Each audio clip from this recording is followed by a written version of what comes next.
من الشيطان الرجيم بسم الله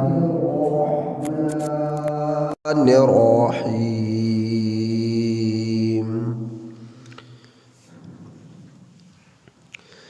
إن ينصركم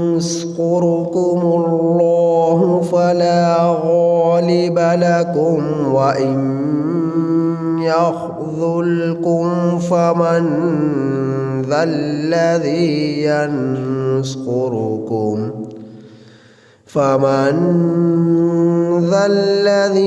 ينصركم من بعده وعلى الله فليتوكل المؤمنون وما كان لنبي أن يغل ومن يغل يأت بما غل يوم القيامة ثم توفى كل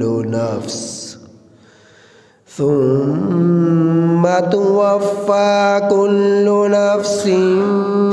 ما كسبت وهم لا يظلمون أفمن اتبع رضوان الله كمن باء بسخط من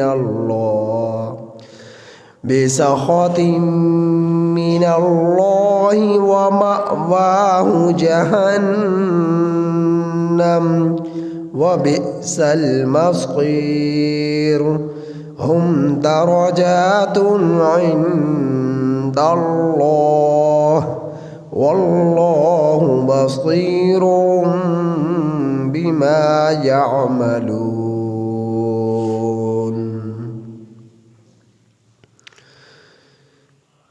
سورہ آل عمران کی یہ آیت کریمہ 160 تا 163 آپ حضرات کے سامنے تلاوت ہے۔ سورہ آل عمران کی آیت نمبر 160 تا 163 آپ حضرات کے سامنے تلاوت۔ ان آیات کریمہ کا ترجمہ یہ ہے: ان ینصرکم اللہ، اگر تمہاری مدد کرے اللہ، فلا غالب لکم، پھر تم پر کوئی غالب نہیں آ سکتا، وَإِن يَخْذُلْكُمْ، اور اگر تم سے مدد ختم کر دے، فَمَنْ ذَا الَّذِي، سو کون ہے وہ جو تمہاری مدد کرے، من بعدہ، اس کے بعد، وعلی اللہ، اور اللہ ہی پر، فلیتوکل، سو چاہیے کہ توکل کریں، بھروسہ کریں، مؤمنون، ایمان والے۔ وما کان لنبی، اور کسی نبی کے لیے نہیں ہے مناسب یہ بات کہ ان یغل، کہ وہ خیانت کرے، ومن یغل، اور جو شخص خیانت کرے، یأتی بما غل، وہ لے آئے گا اس چیز کو جو اس نے خیانت کی، یوم القیامہ، قیامت کے دن، ثم توفی، پھر پورا دیا جائے گا، کل نفس، ہر نفس کو، ما کسبت، وہ کچھ جو اس نے کمایا، وَهُمْ لَا يُظْلَمُونَ، اور ان لوگوں پر ظلم نہ کیا جائے گا۔ آفا مانت اتبع کیا پس وہ شخص کہ جس نے اتبع پیروی کی رضوان اللہ کی رضا کی کمن باء بسخط من اللہ اس شخص کی طرح ہو سکتا ہے کہ جو لوٹا بسخط ناراضگی لے کر من اللہ کی ومأواہ اور اس کا ٹھکانہ جہنم ہے وبئس المصیر اور بری جگہ ہے لوٹنے کی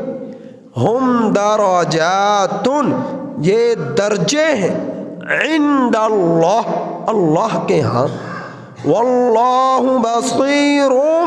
اور اللہ تعالی دیکھ رہا ہے بما ان کاموں کو یعملون جو یہ لوگ کر رہے ہیں۔ اب تک آپ حضرات نبی کریم صلی اللہ علیہ وسلم کے اخلاق عالی کے بارے میں سن رہے تھے۔ ان آیات کریمہ میں اللہ رب العزت نے نبی کریم صلی اللہ علیہ وسلم کی امانت اور دیانت کا ذکر کیا کہ جس طرح اللہ کے رسول صلی اللہ علیہ وسلم اخلاق میں اعلیٰ مرتبہ پر تھے، اخلاق عالی میں، اخلاق حسنہ میں بہت بڑے مقام اور مرتبے پر فائز تھے، اسی طرح اللہ کے رسول صلی اللہ علیہ وسلم امانت، دیانت، صداقت میں بھی اعلیٰ مرتبے اور درجے پر تھے۔ تو ان آیات کریمہ میں نبی کریم صلی اللہ علیہ وسلم کے اخلاق، جو عادات، امانت، دیانت، صداقت کی صورت میں ہے، ان کا بھی ذکر فرمایا۔ سب سے پہلی آیت کریمہ میں اللہ تعالیٰ نے فرمایا کہ اگر تمہاری مدد کرے اللہ، غزوہ احد کا چونکہ ذکر چلا آ رہا تھا، تو اگر مدد کرے تمہاری اللہ پھر تم پر کوئی غالب نہیں آ سکتا۔ پھر دیکھا دنیا نے 313 1000 پر غالب آئے، 700 3000 پر غزوہ احد میں غالب آئے، اور اسی طرح پر 3000 1,00,000 پر جنگ موتا میں غالب آئے۔ پھر دیکھا دنیا نے جنگ یرموک میں 45,000 7,00,000 پر غالب آئے، جنگ موتا میں 45,000 7,00,000 پر غالب آئے۔ تو اللہ رب العزت کی مدد ہمیشہ اہل ایمان کے ساتھ شامل رہی ہے، مخلصین کے ساتھ شامل رہی ہے ہمیشہ اللہ کی مدد۔ تو اللہ رب العزت ہتھیار، آلات، تعداد کی کثرت کو نہیں دیکھتے، بلکہ اللہ تعالیٰ یہ دیکھتے ہیں کہ یہ جو بندہ میری رضا کے لیے، میری خوشنودگی کے لیے، میرے دین کی سربلندی کے لیے جو نکلا ہے، اس کے دل میں ایمان کتنا پختہ ہے اور اس کی نیت کیا ہے، اس کے ارادوں میں عزم کتنا مضبوط ہے۔ تو اللہ رب العزت اس چیز کو دیکھتے ہیں۔ اللہ تعالیٰ کو ان چیزوں سے کوئی سروکار نہیں کہ تمہارے پاس ہتھیار کتنے ہیں، تمہارے پاس جنگی آلات کتنے ہیں، تمہارے پاس اسلحہ کتنا ہے۔ تو ہاں، یہ اسباب کے درجے میں ان چیزوں کے ذریعے سے قرآن کریم میں ترغیب بھی دی گئی ہے کہ تیاری کرو تم اپنے گھوڑوں کے ذریعے سے، اپنے ہتھیاروں کے ذریعے سے۔ لیکن جہاں تک انسان کے ممکن ہوتا ہے وہ کرتا ہے، لیکن کچھ بھی نہ ہو اپنے رب کے حکم پر لبیک کہتا ہوا فی سبیل اللہ میں نکل پڑتا ہے تو پھر اللہ رب العزت کی مدد بھی آتی ہے۔ جب انسان اللہ پر مدد کرتا ہے تو اللہ رب العزت بھروسہ کرتا ہے تو پھر اللہ کی انسان کے ساتھ مدد شامل حال ہو جاتی ہے۔ تو اللہ تعالیٰ اس آیت کریمہ میں بیان فرما رہے ان ینصرکم اللہ،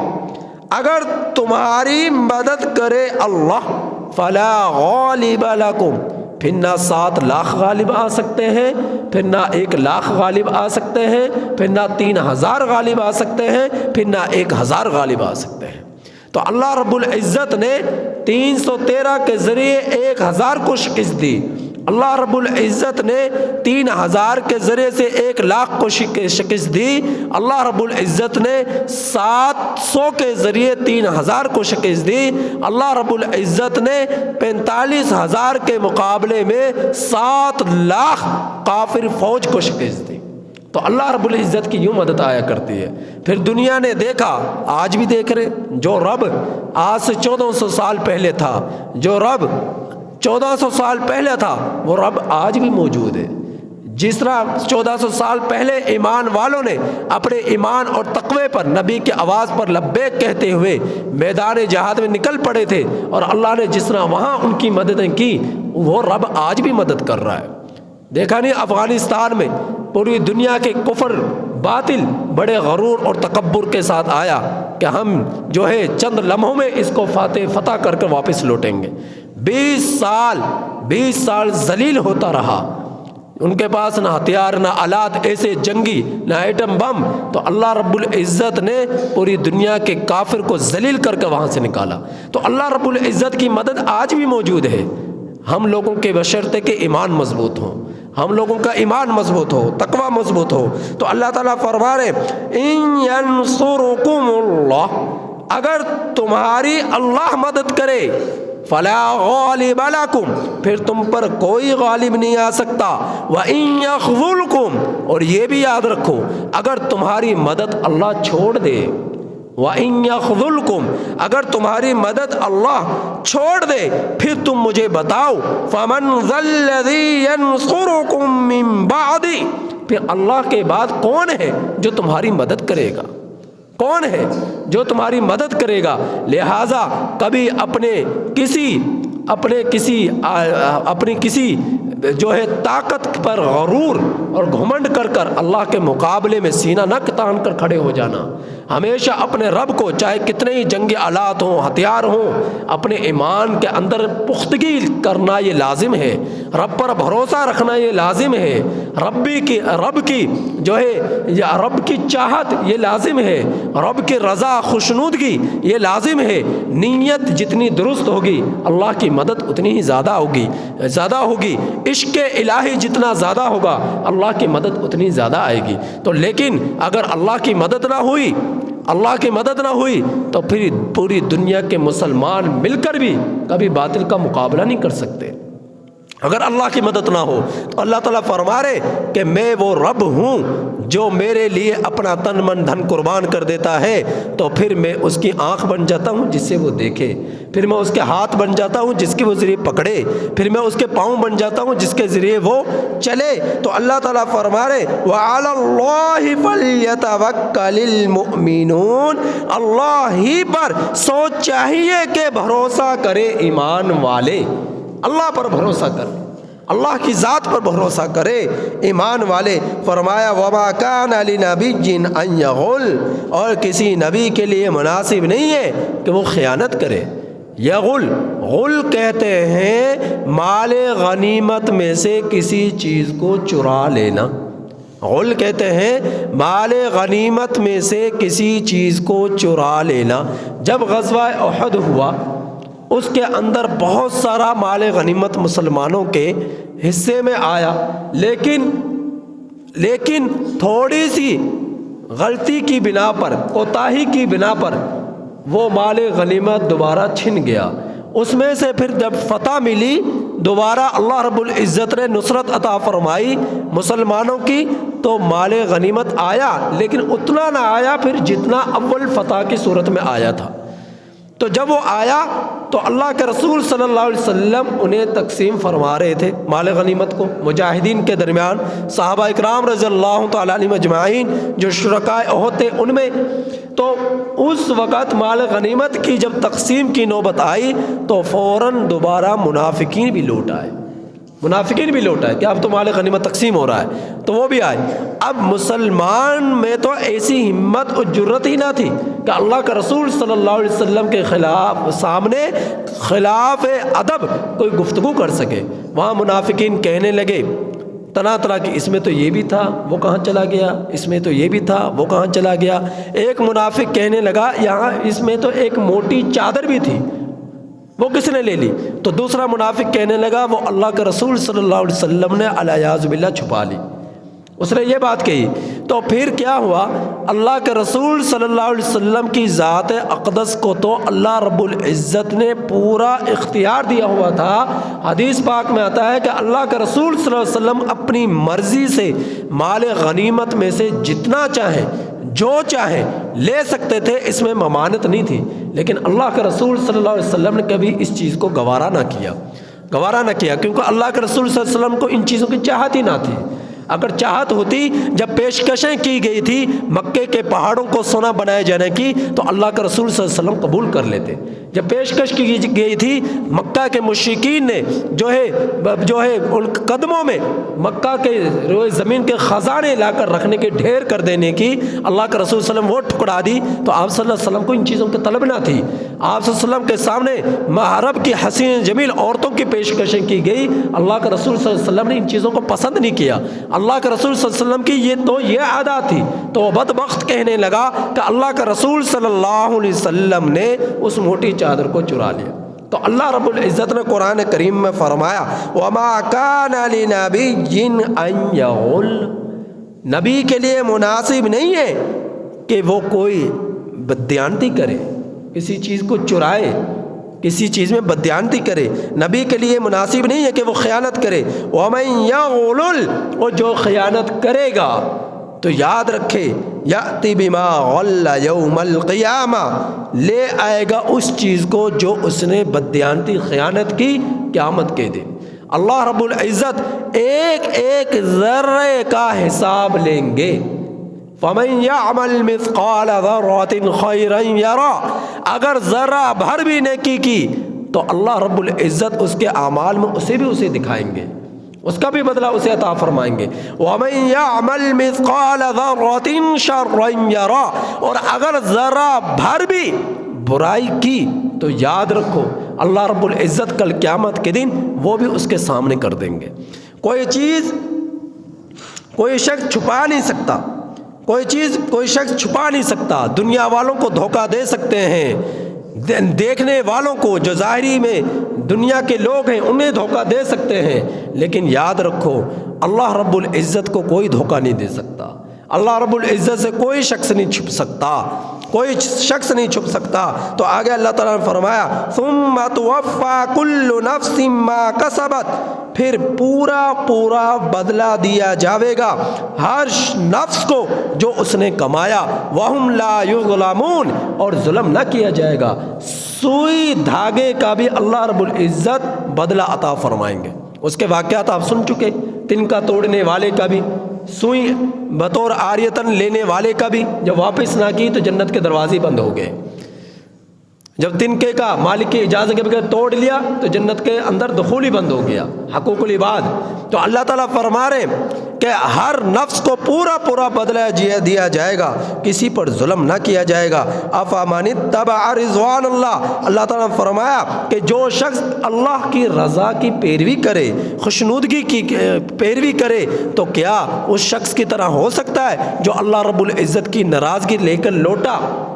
کمن باء بسخط من اللہ، اس شخص کی طرح ہو سکتا ہے؟ ومأواہ جہنم، نہیں، اس شخص کی طرح نہیں ہو سکتا جو اللہ کی خوشنودگی کے ساتھ دنیا میں زندگی گزار کر آیا، رضا الہی کے ساتھ دنیا میں زندگی گزار کر آیا، رب کے حکموں کو پورا کر آیا، نبی کے طریقوں پر چل کر آیا، تو اللہ رب العزت نے اس کے لیے جنت کو سجایا ہے، دمکایا ہے، چمکایا ہے، مہکایا ہے۔ لیکن جو شخص اپنے رب کی نافرمانی کر لوٹا، نبی کی رسالت کو کو توڑ کر لوٹا، نبی کی رسالت کو تار تار کر لوٹا، نبی کی عظمت کو تار تار کر لوٹا، نبی کی حکموں کو توڑ کر لوٹا، نبی کی سیرت کو ٹھکرا کر لوٹا، تو یاد رکھو اللہ تعالیٰ فرما رہے ایسا شخص رب کا بھی مجرم ہے، نبی کا بھی مجرم ہے، تو اور اللہ رب العزت نے ایسے شخص کے لیے وَمَأْوَاهُ جَهَنَّمْ، جہنم تیار کر رکھی ہے، ایسے شخص کا ٹھکانہ جہنم ہے، وَبِئْسَ الْمَصِيرُ، وہ بری جگہ ہے لوٹنے کی، اس سے بری بدترین جگہ اللہ رب العزت کے نظروں میں پوری کائنات میں چھوٹی موٹی سختیاں، چھوٹی موٹی جو تکلیفیں، پریشانیاں، یہ غم جہنم کے ذرا بھر کے غم کے مقابلے میں دنیا مافیہ کے غم ہیچ بن کر رہ جاتے ہیں۔ اتنا بڑا غم ہے جہنم کے اندر جو چلا گیا اس کے لیے، تو اللہ تعالیٰ فرمائے کل قیامت کے دن جنت میں جانے والوں کے لیے ہم درجات عند اللہ، اللہ نے درجات رکھے ہیں، جس کی جتنے اعمال اچھے ہوں گے، جتنی نیکیاں زیادہ ہوں گی، جتنے اعمال میں اخلاص ہوگا اتنے ہی اس کے درجات بلند تر بلند ہوں گے، اور جس کی اعمال میں نیکیاں کم ہوں گی، اخلاص کم ہوگا، اس کے جنت کے اندر درجات اتنے ہی کم ہوں گے۔ تو اللہ تعالیٰ فرما رہے میں دیکھ رہا ہوں واللہ بصیر بما یعملون، تم کیا کرتے ہو رات کی تاریکی میں، میں دیکھتا ہوں تم کیا کرتے ہو دن کے اجالے میں، میں دیکھتا ہوں تم کیا کرتے ہو دن کی صبح میں، دن کی شام میں، ناپ تول میں کمی میں، سود کھانے میں، رشوت لینے میں، جھگڑے کرنے میں، کینہ رکھنے میں، بغض رکھنے میں، اور جو ہے بددیانتی کرنے میں، خیانت کرنے میں، رشوت لینے میں، حرام خوری کرنے میں، زنا کرنے میں، بدکاری کرنے میں، تم کیا کر رہے ہو رات کی تاریکیوں میں، تم کیا کر رہے ہو دن کے اجالے میں، تم کیا کر رہے ہو دن کے صبح میں، تم کیا کر رہے ہو دن کے شام میں، واللہ بصیر بما یعملون، میں دیکھ رہا ہوں۔ اللہ تعالیٰ فرما رہے میں دیکھ رہا ہوں، مجھ سے چھپ نہیں سکتے تم لوگ۔ لہٰذا جب اللہ ہمارے ایک ایک نقل و حرکت کو دیکھ رہا ہے، ہماری ایک ایک نقل و حرکت ریکارڈ ہو رہی ہے، محفوظ ہو رہی ہے، تو پھر ہم کیوں اپنے رب کی نافرمانی کریں، پھر ہم کیوں اپنے رسول کی عزت کو تار تار کریں، پھر کیوں ہم اپنے نبی کی سیرت کو تار تار کریں۔ اللہ تعالیٰ سے دعا ہے کہ اللہ تعالیٰ ہمیں ان آیات کریمہ کی کامل سمجھ عطا فرمائے اور عمل کرنے کی توفیق عطا فرمائے۔